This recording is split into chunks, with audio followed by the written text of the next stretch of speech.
الحمدللہ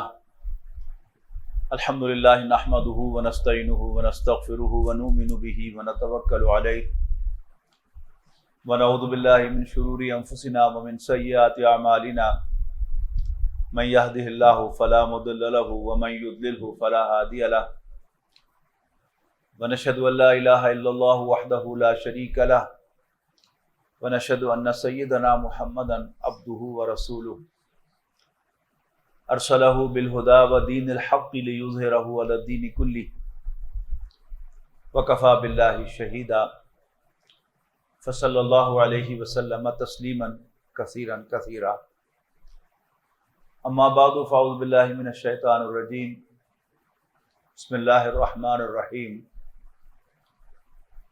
ان ھذا القرآن یہدی للتی ہی اقوم۔ محترم اساتذہ کرام اور عزیز طلباء، قرآن مجید جس کو ہم سب اللہ کا کلام مانتے ہیں،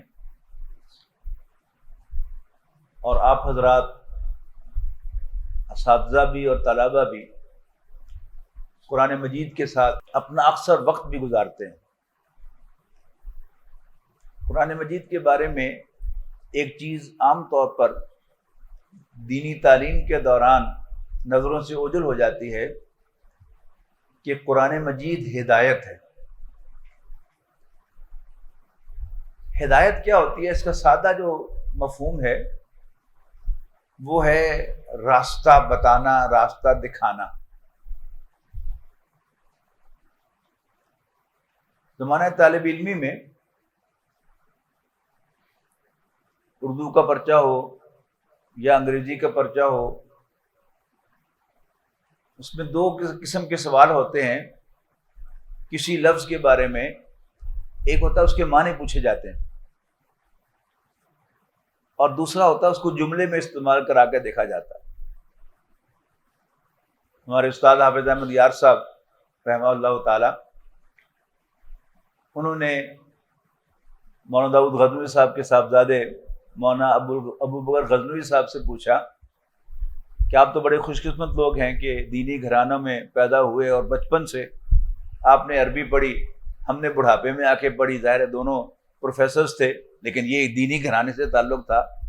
مولانا داؤد غزنوی صاحب کا گھرانہ، بہرحال ان کو تو جواب نہیں ہے، تو انہوں نے کہا ہاں، ہنس کر کہنے لگے کہ ہاں یہ بات آپ کی درست ہے۔ کہتے کہ ایک دفعہ میرے استاد نے مجھ سے پوچھا کہ دل میں خیال آنے کا کیا مطلب ہے، کیا عربی ہے؟ تو میں نے کہا یہ خطرہ۔ ایک تھپڑ لگایا مجھے، خطر البالا وفی الوالی وبالوالی، کہ محاورے میں اس کے ساتھ با لگنا ہے یا لام لگنا ہے تو پھر اس کے بعد یہ بات مکمل ہوتی ہے، اس کے بغیر مکمل نہیں ہوتی۔ اسی طرح ہدایت کی جب بات ہوتی ہے، آپ کسی سے رہنمائی لیں، آپ نکل رہے ہیں جامعہ کے گیٹ سے، اور آپ جو گیٹ پر صاحب کھڑے ہیں ان سے کہتے ہیں جی میری رہنمائی کریں، تو آپ کے منہ کی طرف دیکھے گا۔ آپ پھر کہیں کہ جی میری رہنمائی کریں، آپ کے منہ کی طرف دیکھے گا۔ آپ مجھے راستہ بتائیں، آپ کے منہ کی طرف دیکھے گا۔ آپ بتائیں گے کہ آپ نے جانا کدھر ہے، منزل کون سی ہے آپ کی، پھر وہ آپ کو فوراً بتا دے گا کہ جی آپ کی منزل پر آپ ادھر جائیں یا ادھر جائیں یا یوں جائیں۔ تو ہدایت کا تعلق منزل کے ساتھ ہوتا ہے۔ عام طور پر جو میں نے عرض کیا نا کہ دین کی تعلیم میں قرآن مجید کا جو یہ حصہ ہے، قرآن مجید کا یہ جو رول ہے، یہ نظر انداز ہو جاتا ہے۔ ہم احکام میں گم ہو جاتے ہیں۔ احکام کے اعتبار سے قرآن مجید جو احکام کے منبع ہیں ان میں سے ایک منبع ہے۔ سنت رسول کے بغیر احکام مکمل نہیں ہوتے۔ کوئی چھوٹے سے چھوٹا مسئلہ جو ہے آپ قرآن کی بنیاد پر نہیں بتا سکتے کہ ایسا کرنا ہے، جب تک آپ سنت رسول صلی اللہ علیہ وسلم کو آپ شامل نہیں کرتے۔ اور پھر وہ سنت رسول میں بھی اس پر کام کیا ہے، احکام پر ہمارے اہل علم نے پوری 1400 سالہ تاریخ کے اندر کام ہوئے ہیں نا۔ آپ پھر وہ بھی اپنے طلباء کو بتاتے ہیں، طلباء اس کو مذاکرہ کرتے ہیں، تو احکام تو مکمل ہوتے ہیں اس طرح۔ لیکن جو ہدایت ہے قرآن مجید کی، اس کے اعتبار سے قرآن مجید اپنے آپ میں مکمل ہے، لیکن اس کی ہدایت جو ہے یہ کسی کتاب میں لکھی ہوئی نہیں ہے سوائے قرآن مجید کے، یاد رکھیے گا۔ حدیث کی تلاوت نہیں کی جاتی، مطالعہ کیا جاتا ہے، اس کو پڑھنا پڑھانا ہوتا ہے، اس کے بغیر چارہ کار نہیں ہے۔ احکام جیسا کہ میں نے عرض کیا کہ وہ حدیث کے بغیر، سنت کے بغیر مکمل نہیں ہوتے، لیکن حدیث کی تلاوت نہیں کی جاتی، لیکن قرآن مجید کی باقاعدہ تلاوت کی جاتی ہے، اور الحمدللہ رب العالمین سے لے کر اور والناس تک تلاوت کی جاتی ہے، پھر الحمدللہ رب العالمین سے لے کر والناس تک تلاوت کی جاتی ہے، پھر شروع کیا جاتا ہے بسم اللہ الرحمن الرحیم الحمدللہ رب العالمین، پھر والناس تک جایا جاتا ہے۔ یہ کیا ہے؟ یہ تلاوت ہے۔ اس تلاوت میں وہ ثواب تو ہونا ہی ہونا ہے، ایک ایک حرف پر نیکیاں ملنی ہیں، 1 سے 30 تک ملنی ہیں، لیکن اصل مقصد جو ہے قرآن مجید کی تلاوت کا وہ ہدایت ہے۔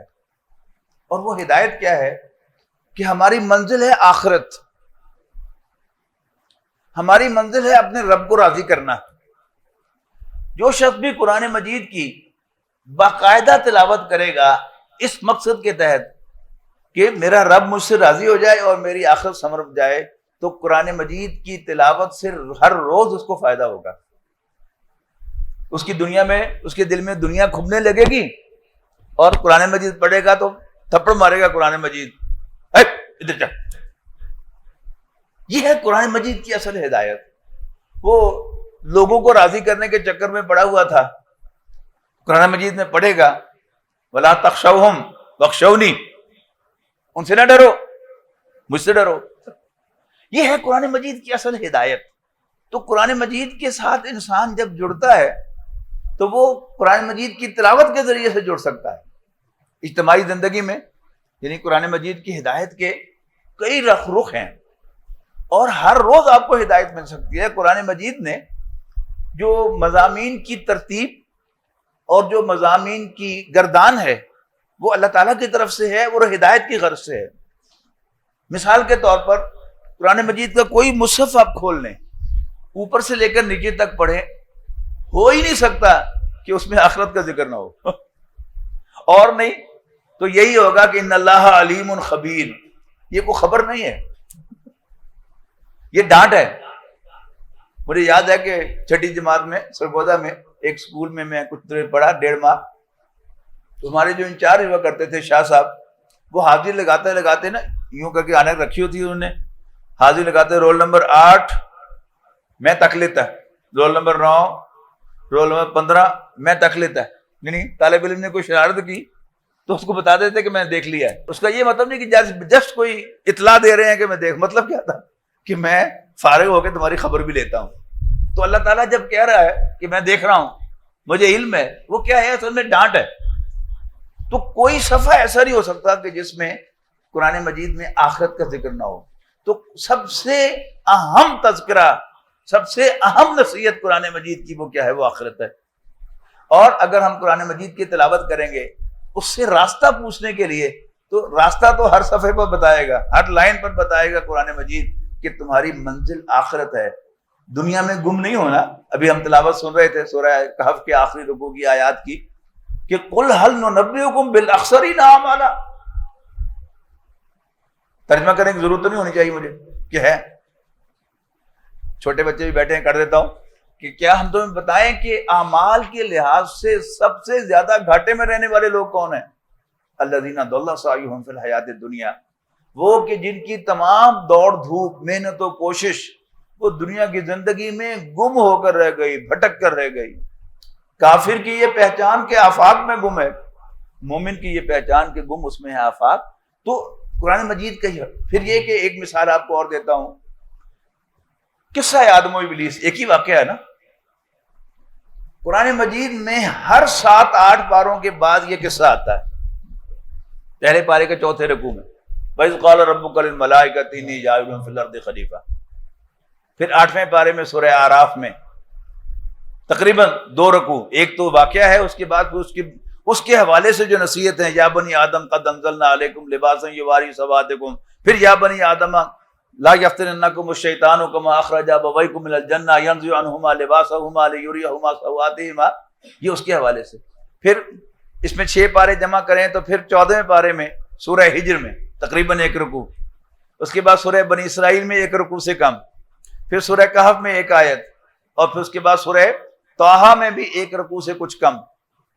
اچھا، اس کے بعد پھر یعنی 17ویں پارے 16ویں پارے میں سورہ طٰہٰ ہے، اور اس میں پھر 7 پارے جمع کریں تو پھر 23واں پارہ آ گیا، اور پھر سورہ صاد کے اندر پھر تقریباً 1 رکوع، اور اس میں 8 جمع کریں تو پھر پہلا پارہ آ جائے گا۔ یعنی اگر کوئی شخص روزانہ 1 پارہ تلاوت کرتا ہو قرآن مجید کا، تو وہ ہر ہفتے قصہ آدم و ابلیس ضرور پڑھے گا۔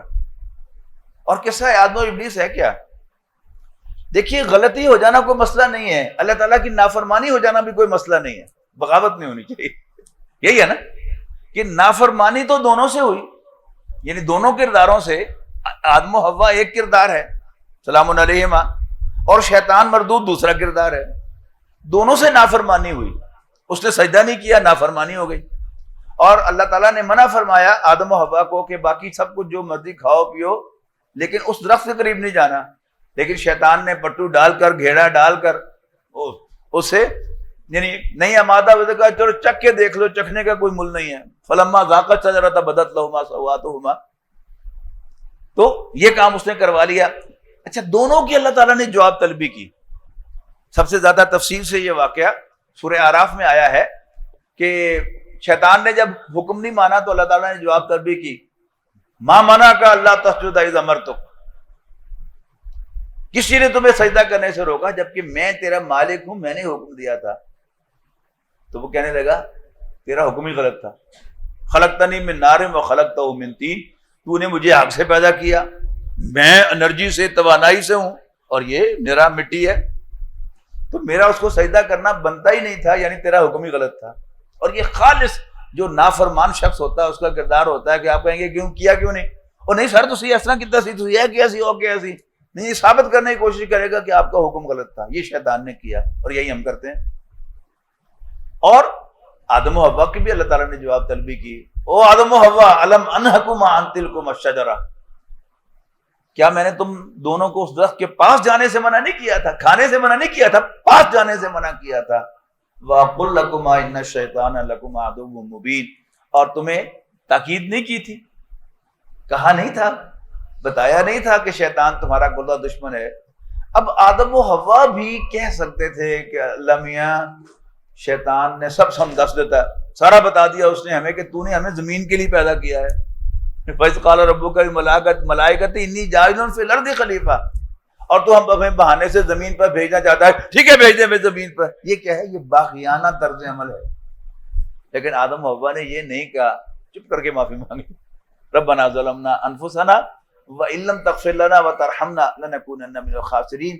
تو قرآن مجید کو آپ تلاوت کریں، یعنی احکام کو ایک طرف رکھیں، کوئی حکم قرآن مجید کا کبھی لاگو نہ کریں، کبھی فیصلہ نہ کریں جب تک سنت کو شامل نہ کریں۔ ماشاءاللہ مجھے کہنے کی ضرورت نہیں، مدارس میں یہ چیز جو ہے یہ بڑی تاکید کے ساتھ جو ہے پڑھائی جاتی ہے، لیکن اس میں جو اس کا ہدایت کا پہلو ہے وہ نظر انداز ہو رہا ہے۔ میں اپنے تجربے کی روشنی میں بات کرتا ہوں کہ الحمدللہ بچپن میں ربع تلاوت کرتا تھا، زمانہ طالب علمی میں لاہور میں پڑھتا تھا، ربع تلاوت کرتا تھا، تو جب کچھ عربی پڑھ لی اور درس قرآن دینے لگ گیا تو اپنے آپ کو میں نے سمجھا کہ شاید مجھے تلاوت کی کیا ضرورت ہے، اور کچھ سال اللہ مجھے معاف کرے کہ ایسے گزرے ہیں کہ میں نے وہ تلاوت چھوڑ دی، اور پھر ظاہر ہے تلاوت جب انسان چھوڑ دیتا ہے تو پھر پتہ ہی نہیں چلتا کہ وہ کیسے جو ہے وہ غلط راستے پہ چل سکتا تھا، اس کو ایسا معلوم ہوتا کہ جیسے وہ آزاد ہو گیا ہے، جبکہ انسان آزاد نہیں ہے، بندہ ہے، غلام ہے، اور غلام کا کام کیا ہے؟ اپنے مالک کے سامنے سر جھکائے رکھنا، یس سر، جی جی جی، حکم۔ ایک ہے حکم جاننا کہ حکم ہے کیا، دوسرا ہے حکم ماننے کے لیے طبیعت کا آمادہ ہونا۔ یہ قرآن مجید کی تلاوت سے جو گائیڈنس ہے آپ کو ملے گی، ہدایت ملے گی، اس پہ آمادگی پیدا ہوگی۔ آپ کو 100 احکام پتہ ہوں، شیطان سے بڑھ کر کون عالم ہوگا، لیکن بغاوت تھی اس کے، اللہ تعالیٰ کو حکم نہیں مانا۔ تو اصل جو چیز ہے بغاوت، بندگی، اللہ تعالیٰ نے ہمیں اپنی بندگی کے لیے پیدا کیا ہے، وَمَا خَلَقْتُ الْجِنَّ وَالْإِنسَ إِلَّا لِيَعْبُدُونَ۔ تو اللہ تعالیٰ کے سامنے جھکنا، اللہ تعالیٰ کے سامنے عاجزی اختیار کرنا، اس کا کہنا ماننے کی آمادگی ہونا، یہ کیا ہے؟ یہ قرآن مجید کی ہدایت ہے۔ احکام وہ علیحدہ ہیں، اور احکام کی آیات ہیں کتنی؟ یعنی وہ تو علماء نے آیتیں شاید وہ 120 کی کتنی آیات ہیں وہ گن کر نکال لی ہوئی ہیں کہ ان میں سے احکام ثابت ہوتے ہیں، تو باقی سارا قرآن کیا ہے؟ قرآن مجید سارا کا سارا، وہ 120 آیات بھی اور باقی سارا قرآن بھی ہدایت ہے، ہمیں راستہ دکھاتا ہے، ہمارا رخ سیدھا کرتا ہے کہ تم اللہ کے بندے ہو، اللہ کے سامنے عاجزی اختیار کرو، اللہ کو راضی کرنے کی کوشش کرو، ساری دنیا ناراض ہو جائے اس کو ناراض نہ کرو، اور نبی اکرم صلی اللہ علیہ وسلم کی اطاعت، آپ کی پیروی، ایک ہے اس کی کہ حضور صلی اللہ علیہ وسلم کا حکم کیا ہے، ایک یہ ہے کہ حکم پتا ہو تو میں اس کی پیروی کروں گی، کیسے ہوگا؟ یہ قرآن مجید کی ہدایت سے ہوگا۔ بس آپ کا وقت بھی قیمتی ہے، اور اسی پر میں گفتگو ختم کرتا ہوں کہ قرآن مجید کے ساتھ جڑنے کے لیے تلاوت کو اپنا معمول بنائیں، اور آپ طلبہ ماشاءاللہ عربی آپ کو آتی ہے، آپ کو ترجمہ دیکھنے کی ضرورت نہیں ہے، لیکن قرآن مجید کو اپنا امام بنا لیں کہ جدھر قرآن مجید کہے گا ادھر ہم جائیں گے، جہاں سے منع کرے گا وہاں سے ہم باز آ جائیں گے، اور قرآن مجید کو پڑھتے ہوئے احساس ہو کہ اللہ تعالیٰ نے میرا کان مروڑا ہے، جیسے اساتذہ کان مروڑتے ہیں نا غلطی کرنے پر، اللہ تعالیٰ نے مجھے تھپڑ مارا ہے، اللہ تعالیٰ نے مجھے دھکا دیا ہے، دبا جاؤ۔ اگر میں شیطان کے راستے پر چلوں گا تو اللہ تعالیٰ مجھے بھی دھکا دے دے گا شیطان کی طرح، اور اگر میں آدم و حوا اپنے ماں باپ کے راستے پر چلوں گا تو کتنا بھی بڑا گناہ میں کر لوں، یا عبادی الذین اسرفوا علی انفسہم لا تقنطوا من رحمت اللہ ان اللہ یغفر الذنوب جميعا، تو یہ اللہ تعالیٰ کی ایک بات ہے نا، قرآن مجید میں بار بار اللہ تعالیٰ بلاتا ہے مغفرت کے لیے، استغفار کے لیے، مجھ سے معافی مانگتے رہو، ہم انسان ہیں، غلطیاں ہم نے کرنی ہیں، ہوتی رہنی ہے، بس دین کی ڈائریکشن کیا ہے، دین کی ہدایت کیا ہے، جب غلطی ہو جائے معافی مانگ لو، 10 دفعہ بھی غلطی ہو جائے 10 دفعہ معافی مانگ لو، بغاوت نہ کرو اللہ تعالیٰ کے ساتھ، آکڑو نہ اللہ کے تعالیٰ کے سامنے، تو وہی ہے قرآن مجید کی رہنمائی۔ اللہ تعالیٰ سے دعا ہے کہ اللہ تعالیٰ ہمیں قرآن مجید سے رہنمائی حاصل کرنے اور اس کے ساتھ اپنے آپ کو جوڑنے کی توفیق عطا فرمائے۔ آخر دعوانا الحمدللہ رب العالمین۔ بہت شکریہ۔